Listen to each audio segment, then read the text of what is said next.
What are we doing today? Vanguard veterans! Huzzah! You know them, you love them. Well, in concept, I know a lot of you don't actually love the new model. Everyone loves a Space Marine. It's like a human, but taken to the extreme.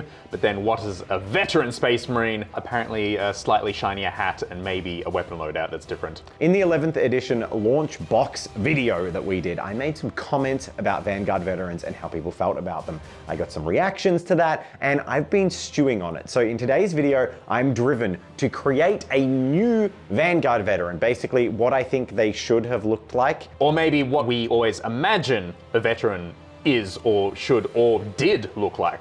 So Blood Angels players rejoice, because we are going to give you the models you wished you got in the Armageddon starter box. Let's do it. Yeah, let's make a thing. Do you like the way I left frame? I did. There's like a wall in the way that I can't get past. They don't know that though. Yeah, okay. We'll go this way. It's time to make our Vanguard veteran, and I'm going to be using several kits to kit bash this together, as well as a little bit of plastic art and some sculpting. The hope is that this conversion can be done by you at home if you're a collector already. So my aim is to not destroy many kits, but to use the jump pack intercessors as a base, not the new Vanguard veterans, as well as bits that you might have if you're a Blood Angels player. We're going to be using the Blood Angels upgrade sprue, which is a great little sprue. Also, I have Sternguard veterans of both the modern Primaris variety and the previous Sternguard veteran kit, the Firstborn kit. Now, one great thing that's happened is that while a lot of people won't want to use old Firstborn models alongside the newer models because of scale differences, and I completely understand this, shoulder pads and heads by and large have remained completely usable. So that's what I'm looking for in the older Sternguard veteran kit. Finally, I'm going to take a look at the Sanguinary Guard and see if there's any spare pieces from them that I can use. I do want to briefly address my arguments I made in the 11th edition launch about the jump pack intercessors. What I said back then was that I understood why the designers had made these changes. That doesn't mean I agree with them. So just because you understand why something might have happened doesn't mean you agree with it. But it is useful to think about, and it does help you get a bit less angry sometimes. I think what's happened is they've kept the same relative count of extra gubbins and details on the Vanguard veterans. And this time I'm going to illustrate that by showing you some images and counting the little pieces.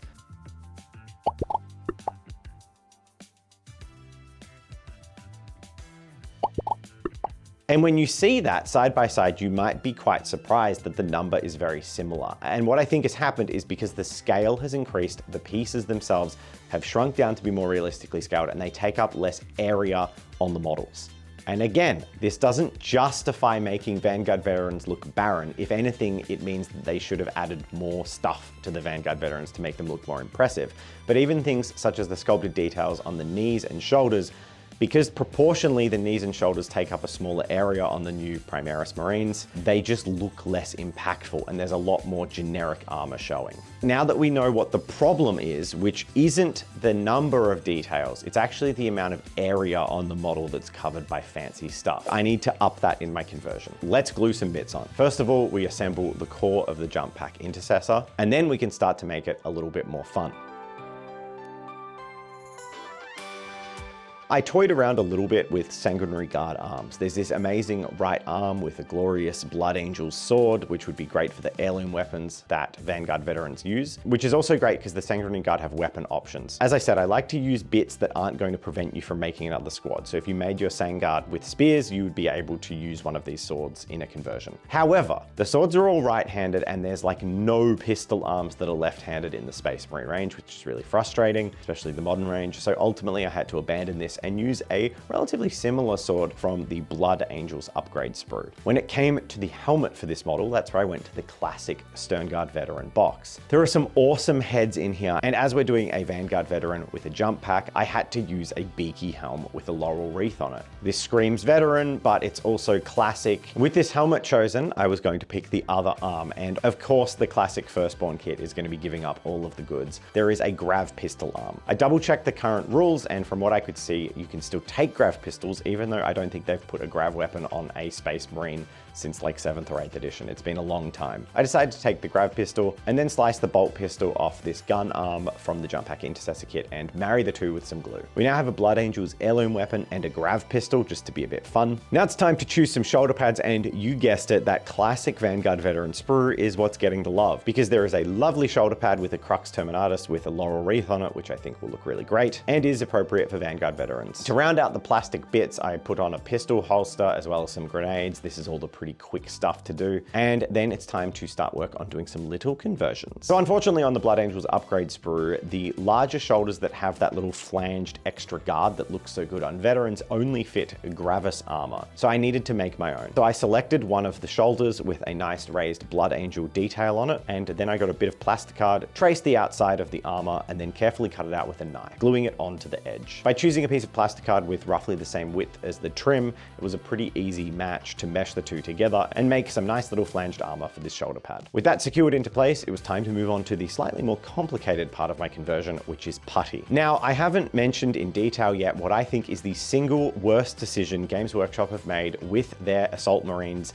since they brought out Primaris ones, or Jump Pack Intercessors. I'm sure some executive or team lead, when they did the Primaris armor, came up with a bunch of reasons why the modular G.I. Joe Mark 10 armor was so much cooler than the classic patterns. But I think in trying to make something tactical and modular and explaining how the armor all attaches with each other and is multi-part, and that's so cool, they kind of lost sight of what made their units iconic. And for me, what makes Jump Marines iconic is actually the large cross strap harness across their chest. It's an immediate visual cue that these are different to standard tactical Marines, and breaks up the silhouette of that central chest armor that we associate with the line infantry. To fix these problems, I need to sculpt that chest strap. It's been a little while since I got my putty out, and there are two main areas I want to make. First of all, veterans need dick towels. We all know this, and that's the first thing I'm going to focus on. Mixing up some Tamiya 2-part epoxy, flattening it out on greaseproof paper so I can then peel it off really gently and easily, and then manipulating it into place with a toothpick and a sculpting tool, flattening out any areas I accidentally crease,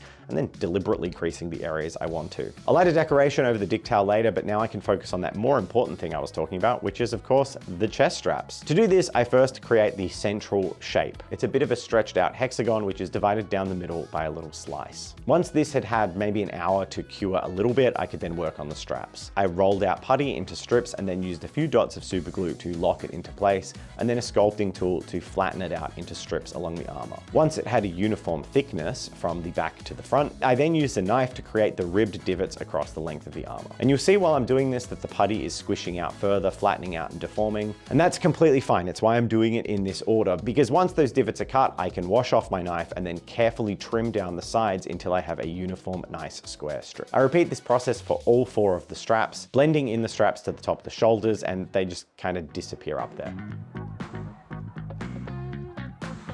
With these set into place and cured, I could then glue on the final gubbins. I was going to use one of these shoulder tilting shields because I think they look awesome for sergeants of squads, so I was roughly positioning where I was going to put that, and maybe the putty wasn't fully secured and set, so when I was soft positioning it, I massively dented part of the putty of the sculpted strap that I just done. So guess what? That's where it lives. I glued the tilting shield into place because I'm not fixing that. I'm not resculpting that. It looked good there, but it was like all decision was removed as soon as I made that mistake. But now it's a happy little accident. If I didn't say so, I don't think you would have known, but I kind of think it's funnier to tell you. So that's what happened. There's a nice chalice to hang over his crutch area. And to finish off those lovely chest straps, I carve the skull off the side of a Lehman Russ Sponson multi-melter. Yes, the same Lehman Russ I'm destroying for my Titan video. I won't need these sponsons. So I just carve the skull off the side carefully with a knife and then glue that plonked in the center of those straps. And with those conversions done, I'm actually stoked with how this has turned out. I can't wait to see how Murray paints it. I'm gonna hand it off to Murray so I can get down to editing and start working on the next part of my Titan video. And then I get to come back and see this painted Blood Angel. Let me know if we're capturing the essence of what you think Vanguard veterans should look like, and let's take it over to Murray. Before Jen went on maternity leave, she was working on a secret project, a collab with Lumen's Workshop to produce a full-scale cosplay for the Sisters of the Old Blood. Now, of course, that all got put on delay, but we're pleased to announce we will be working with them to finish that cosplay, and that video will come out in the next couple of months. But in the meantime, Jazza and Lumen's Workshop have actually collabed to create a really cool product, which is this giant make-at-home D20 kit. Now, we get no kickback from this or anything, but I did want to shout out a product made by friends of the channel, especially Lumens, as they've been helping us behind the scenes put this cosplay together. When I first walked in and saw it, I was like, wow, that's absurdly big. And then Jazza said, that's the smallest size. And yeah, they're available in 3 sizes. A super cool project for you and your family. You can customize them. There's all these kinds of options in the boxes, including different numbering, and you can paint them and detail them, and it's a really cool little project. They ship worldwide, and Jazza and Lumens worked on the project together, and they split the proceeds, so your support goes to Australian creatives. Links are in the description if you want to go check that out. Thanks for your time, everybody. Dave has just handed me the Space Marine, complete with conversion and all the bits that he's added on. I might be biased because he's editing this, but he's actually done a really good job. He's put on a bunch of purity seals and the tabard with the effigy of the Blood Angels, that sort of goblet. That's perfect. You want that sort of iconography for whatever chapter you're putting on. I feel that that's really important. But he's talked about that. It's my turn to talk about how you'd paint a veteran. We decided right at the beginning that we were going to do a Blood Angel because it's on the box art, and that will make the best comparison, honestly. And also, Blood Angel veterans are cool. They've got a yellow helmet, but I guess at some point they've transferred over to a gold helmet. Well, I am a fan of the old yellow. The gold kind of rocks, so I'm gonna go with that. Anyway, first of all, when I think veteran, I think someone who's been around for a long time. That's sort of implied. That's kind of the dictionary definition of a veteran. And so to me, that means someone who's very battered and knocked around and just weathered. The box art for Armageddon, it's very pristine, right? I know that's the art style, but if that's how you're presenting someone who's been alive for hundreds of years, constantly punching people in the face, I feel that you'd look a bit more weathered. So I'm gonna lean into a really grim, dark aesthetic as I start applying really dark colors, playing around with my usual palette of weirdness. I've got blues, browns, and greens going all over the place. This is gonna go for a really nice foundation of different colors in the recesses, and I'm going to immediately start building up with some dark reds, up to that sort of classic strong mid-tone. You know, I want this to be bright, but I've got all these nice dark colors built up underneath. And what this should do is basically give me this really streaky weathered look. I'm gonna go for a little bit of a special non-metallic look with this shininess, which will allow me to go for a deeper red and really emphasize that moodiness. The next stage is deciding how I want all the metals to sit around. It's gonna be silver and gold, and I wanna go for really dark versions of each. In the box art, the Vanguard, I think it's the Veteran Sergeant, he has this incredibly, it's almost like a bedazzled gold. It is so bright. I mean, power to him, but I'm gonna go for something a bit more murky here. At this point, I'm working on the reds. I'm sort of thinking about all the golds and metals, where they're gonna go. And once I finish this layer of highlights, I decide to put a red glaze over all of the armor. This will really bring up the color and give it this nice pop. It's worth noting here that this is another art trick. I haven't finished the red here, clearly. It still needs all these highlights and relayering and everything after the glaze. But if I work on all the dirty metals and other parts here, if I make anything messy and spill onto the red armor, then it's going to be a lot easier than having a completely finished and perfectly highlighted armor to deal with. It's sort of in the halfway stage. Working on each area, eventually we'll get to the finish line, but I'm not gonna do all the armor at once and then do most of the metal and then bollocks it all up and get some silver on some red or something. So that's basically how I would usually paint at home. But for the camera, it usually looks a bit better if you sort of do one area to completion. It looks very nice for the Instagram reels. That's just a little thought process and practicality lesson. Anyway, it's time to work on the metals. And just like all the dark colors for the red armor, I'm doing the same with the metals. Start with really dark paint and then highlight to a really nice pop that's going to give this gradient all around, you know, the dome and volume of the helmet. So we're up to the sword now, this Blood Angel specific sword that Dave has picked out. And I think the more elegant, longer design of this sword really does justice to the Vanguard veterans. So I'm going to go with the same technique with painting this, start with dark colors, but I'm going to highlight it even further. I'm going to go up to the brightest metal that we have just to get the edges and really draw attention to how cool this sword is. And once I'm happy with that, we can start doing all of the other details. The leather pouches, straps, grenades, the tabard, all the purity seals, and all of these things I want to have a really weathered look, so I'm not going to go too bright with them. The purity seals are sort of that parchment, so I want them to be brighter, but I want them to still look weathered, right? I'm going to start with dark colors again, then building up with yellows to show like age and such. Again, he's a veteran. He's had these on for quite a while.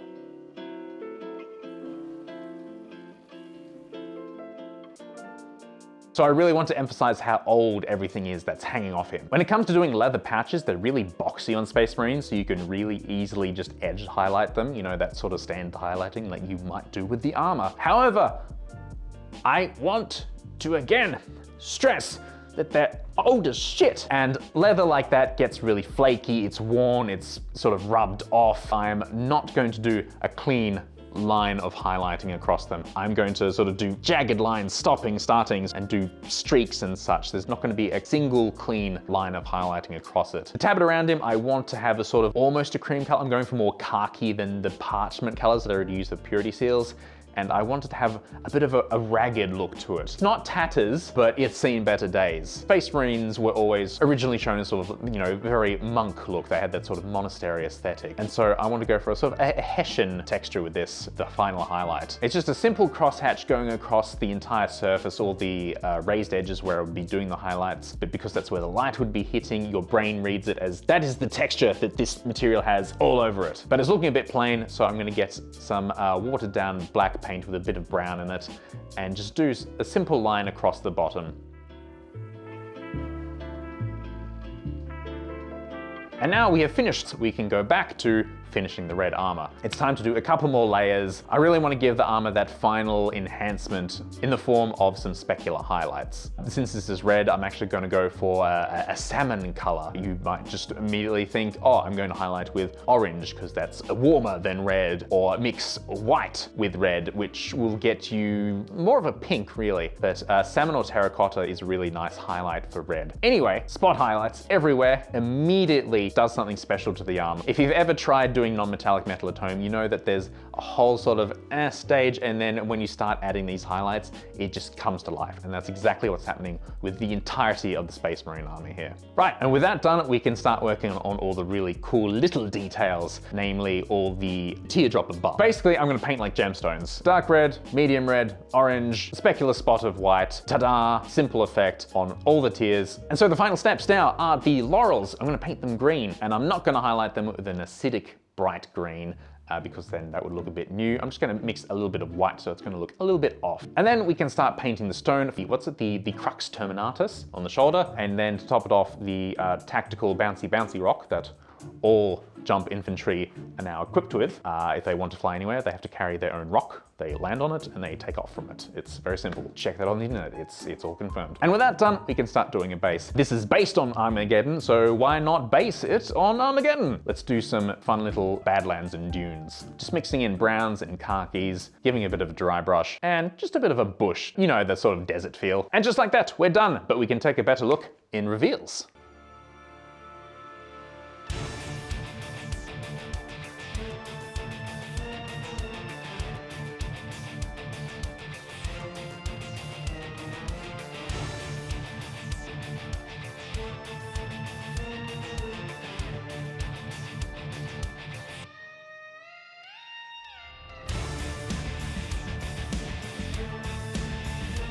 Like Santa, I have been curating my list of new patrons to shout out in next week's video. But for this week, we thank the patrons we have.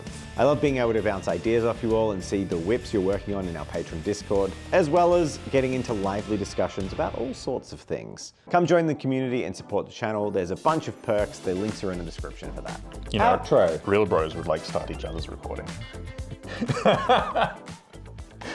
Ta-da, we did it! Murray, I think we've done an awesome job, but you let us know, is this what you dreamed of? What have we got right? What have we got What have we wrong? missed? What would you have put on your own veterans or whatever? Personally, the process of doing this, more than anything, proved how much of a loss the bloody harness straps were. Yeah, it's such a vibe. It seems like such a small thing, but as soon as you lose it, you realize what you had. It's like love. And I know, oh, Jesus. I don't know. And I know what they were thinking. Like, I feel like I can transplant myself into the mind of the Games Workshop designers, and they were like, we've got this Mark 10 armor and it's all modular and the jump packs just lock on the back and we don't need it. Yeah, but you forgot what made the unit iconic, which was the visual language. And those big straps are iconic, just the same as the giant jump packs. But hey, I think we may do. And Murray, your paint job. Oh. Yeah, that was really fun. I actually enjoyed that. It felt like I was painting an old school Space Marine. Well, that's kind of this compliment to my sculpting, so thank you. It shows you what you as a Blood Angel collector could do at home with some kits that you might already have lying around and a little bit of putty and practice. Or mix and match, whatever chapter works, honestly. You're real cocky now. You can just edit that out. I know, it makes it easy, and yet you can't say anything. There's a power imbalance. Yeah. Because I can just say, and I can just cut it out, but you are watching your words all the time. Because, you know, like you could say something heinous. Like nothing that I would possibly risk having in front of you. You'll just like edit random words so it sounds like, you know, a hostage letter or something. I'm so ready. I want back to back, really debaucherous shit. I like it. Rubbed off, again, rubbed off, and just a a bush. I like it. Old and leather like bush. No, Mr. Simpson, don't take your anger out on me. Get back, get back. Mr. Simpson, no! Dramatization may not have happened.